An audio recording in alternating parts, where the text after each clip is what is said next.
یمنی حوثیوں نے بحیرہ احمر میں امریکہ کے بحری جہاز پر حملہ کر دیا۔ غیر ملکی میڈیا کے مطابق یمنی حوثیوں کی جانب سے یہ دعویٰ کیا گیا ہے کہ انہوں نے فلسطینیوں سے اظہار یکجہتی کرتے ہوئے بحیرہ احمر میں بحری جہاز پر میزائل حملے کیے، جبکہ اسرائیل کی جانب ڈرون حملے بھی کیے گئے۔ اپنے بیان میں یمنی حوثیوں نے یہ بھی کہا کہ بحیرہ احمر میں ٹارگٹ کیا گیا بحری جہاز امریکہ کا تھا، جس کی شناخت MSC یونائیٹڈ کے طور پر کی گئی ہے، جبکہ اس کے ساتھ ہی جنوبی اسرائیل میں متعدد فوجی اہداف کو بھی ڈرون سے نشانہ بنایا گیا ہے۔ یمنی حوثیوں کا کہنا ہے کہ یہ حملے 7 اکتوبر کے بعد سے فلسطینیوں پر ڈھائے جانے والے ظلم کی وجہ سے کیے جا رہے ہیں۔ اسرائیل اور اسرائیل سے منسلک جہازوں کو نشانہ بنا رہے ہیں تاکہ غزہ کی پٹی میں جارحیت کو روکنے کے لیے زور دیا جا سکے۔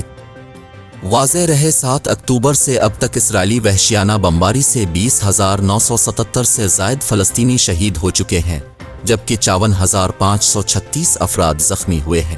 شہداء اور زخمیوں میں نصف سے زائد تعداد صرف بچوں اور خواتین پر مشتمل ہے۔